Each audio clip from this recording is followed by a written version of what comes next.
Jed, ano-ano na ang mga napag-usapan dyan sa pagdinig ng Committee on Metro Manila Development?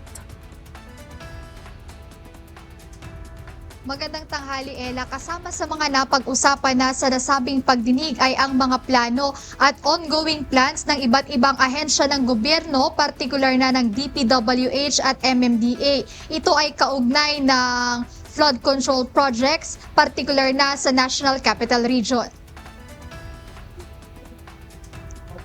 Ilang mambabatas na ang bumusisi sa ginagawa ng mga nasabing ahensya kung mayroon na ba talaga silang solusyon para matuldukan ang pagbaha sa rehiyon.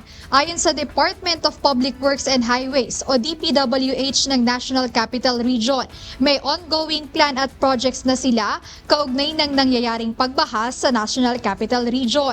Nabanggit sa pagdinig ni DPWH, NCR Assistant Regional Director Engineer Montrexis Tamayo, kabilang sa inisyatibo ng ahensya ay ang improvement ng mga drainage, maging ang rehabilitasyon ng mga pumping station sa Metro Manila.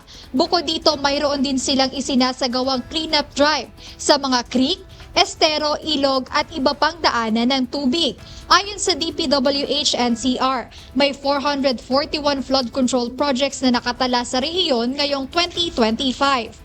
Paliwanag ni Engineer Tamayo, problema sa right-of-way at working permits ang kadalasang dahilan ng delay sa mga proyekto.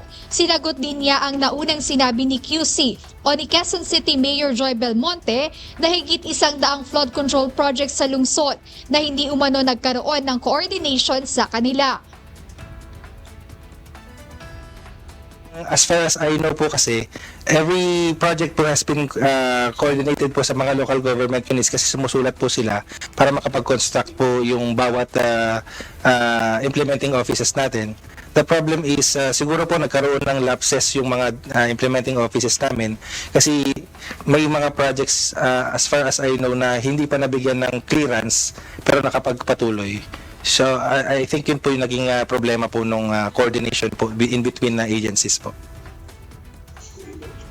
Bukod sa DPWH, dumalo rin ang Metropolitan Manila Development Authority o MMDA.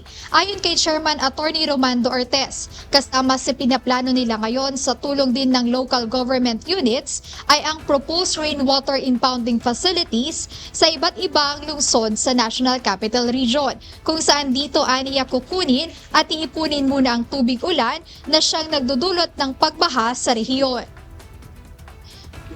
Pansamantala munang sinuspende yung pagdinig doon sa Metro Manila Development Committee, pero nabanggit kanina ng MMDA at DPWH na may consolidated study or may drainage master plan na para sa Metro Manila na ayon sa DPWH, ongoing na yung kanilang data collection o data gathering kung saan inaalam nila yung status ng mga drainage system sa iba't ibang lungsod sa Metro Manila bago nga maisa-katuparan o masimulan itong sinasabing drainage master plan para sa NCR. Ayan muna ang update mula rito sa House of Representatives. Balik sa inyo, Ana.